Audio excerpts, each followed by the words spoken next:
হজরত আদম আলাইহিসসালামের ইন্তেকালের পর অনেক দিন পেরিয়ে গেছে।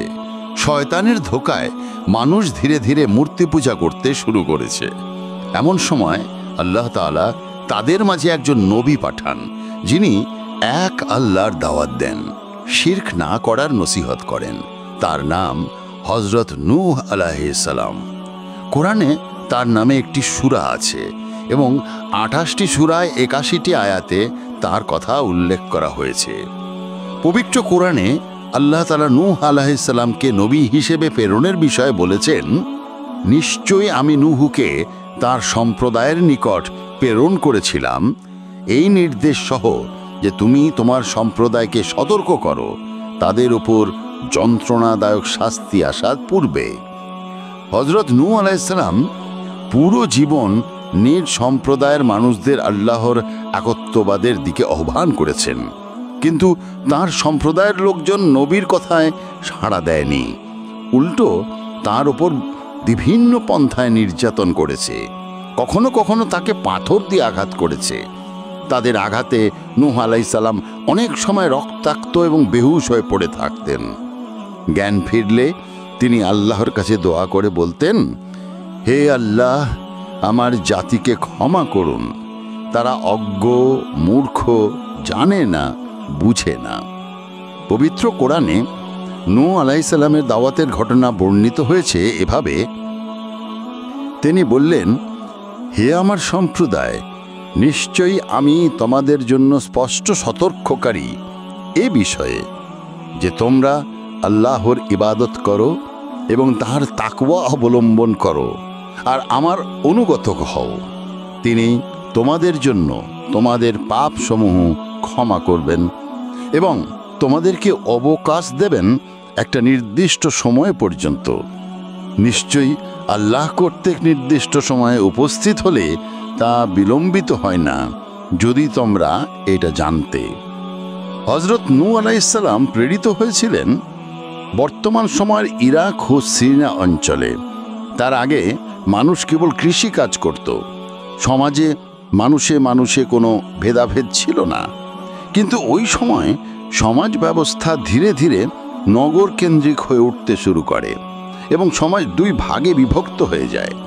এক ভাগে ছিল অভিজাত শ্রেণী, অন্য ভাগে ছিল নিম্ন শ্রেণী। অভিজাত শ্রেণীর মানুষ নিম্ন শ্রেণীর মানুষের প্রতি নানাভাবে জুলুম নির্যাতন করত, তাদের নিচু চোখে দেখত। অভিজাতরা দেখতেই কেবল মানুষ ছিল, তাদের মাঝে মানুষের কোনো গুণ ছিল না। তাদের আচার আচরণ ছিল জন্তু জানোয়ারের মতো। তারা ওয়াদ, সুয়া, ইয়াগুস, ইয়াকুক ও নসর নামে 5টি মূর্তির পূজা করত। হজরত নূহ আলাইহিসসালাম কাউকে ইসলামের দিকে দাওয়াত দিলে তাদের নেতৃবৃন্দ বলতো, তোমরা মূর্তিতে দেড় তাক করো না। তবু নূহ আলাইহিসসালাম আল্লাহর নির্দেশিত কাজ করে যেতেন। মানুষকে এক আল্লাহর ইবাদত করতে বলতেন। কোনোদিন দাওয়াতি কাজ ছেড়ে দেননি, কখনো নিরাশ হননি। তার অঞ্চলের নেতৃবৃন্দ বলল, হে নূহ, তুমি যদি বিরত না হও তাহলে পাথর মেরে তোমার মাথা চূর্ণ বিচূর্ণ করে দেব। এরপরেও নূহ আলাইহিসসালাম থেমে যাননি। তিনি উল্টো দোয়া করেন, হে খোদা, তুমি তাদের ক্ষমা করো, তারা বোঝে না। কিন্তু দিনের পর দিন শুধু অত্যাচারের পরিমাণ বাড়তেই থাকে। অভিজাত লোকেরা তাদের সন্তানদের শিখিয়ে দিত কিভাবে নবী ও মুসলিমদের প্রতি জুলুম করতে হবে। নূহ আলাইহিসসালাম আল্লাহর কাছে কেঁদে কেঁদে বললেন, হে আমার প্রতিপালক, তারা তো আমাকে অমান্য করছে আর অনুসরণ করছে এমন ব্যক্তির যার সম্পদ ও সন্তান সন্ততি দুর্দশা ছাড়া কিছুই বৃদ্ধি করবে না। এক পর্যায়ে আল্লাহ তাআলা ওহী মারফত জানালেন, তোমার কওমের যারা ঈমান এনেছে তারা ছাড়া আর কেউ ঈমান আনবে না। হযরত নূহ আলাইহিসসালাম তখন কাতর কণ্ঠে ফরিয়াদ করলেন, হে খোদা, আমাকে সাহায্য করুন, তারা আমাকে মিথ্যেবাদী বলছে। তিনি আরো বলেন, আপনি আমার ও তাদের মাঝে চূড়ান্ত ফয়সালা করে দেন, আমাকে ও মুমিনদের যাদের হাত থেকে রেহাই দিন। একদম শেষে তিনি বদদোয়া করেন, হে আমার রব, পৃথিবীতে বসবাসকারী কাফেরদের একজনকেও আপনি ছাড়বেন না। আপনি যদি তাদেরকে রেহাই দেন তাহলে তারা আপনার বান্দাদেরকে গুমরাহ করবে আর কেবল পাপাচারী কাফের জন্ম দিতে থাকবে। এরপর আল্লাহ তাআলা তাকে একটি বিশাল নৌকা তৈরি করতে বলেন। হযরত নূহ আলাইহিস সালামকে আল্লাহ তাআলা যখন নৌকা তৈরির নির্দেশ দিয়েছিলেন তখন তিনি নিজেও নৌকা চিনতেন না এবং নৌকা সম্পর্কে কিছু জানতেন না। আল্লাহ তাআলা নিজেই তাকে নৌকা তৈরির পদ্ধতি শিক্ষা দিয়েছিলেন ওহীর মাধ্যমে। এ বিষয়ে পবিত্র কোরআনে বর্ণিত হয়েছে, আর আপনি নৌকা তৈরি করুন আমার তত্ত্বাবধানে ও ওহী অনুসারে।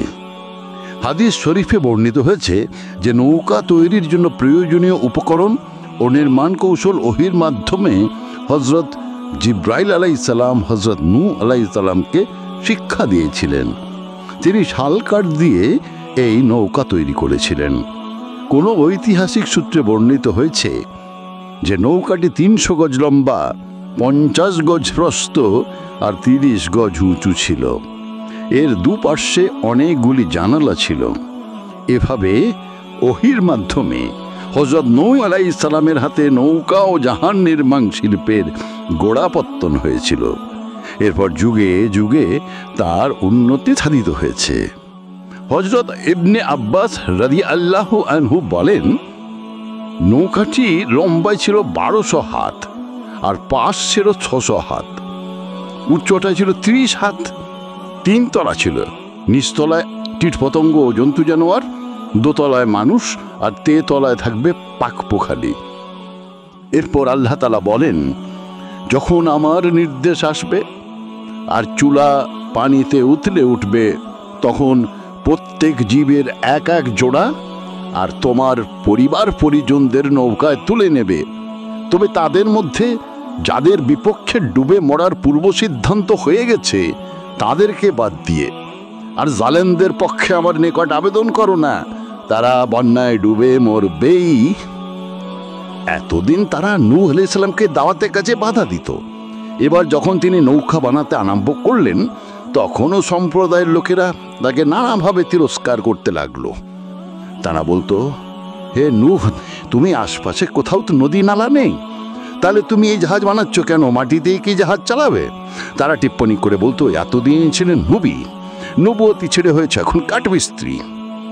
নূহ আলাইহিস সালাম তাদের কথায় কর্ণপাত না করে আল্লাহর নির্দেশ পালনে মনোনিবেশ করে নৌকার নির্মাণ সমাপ্ত করেন।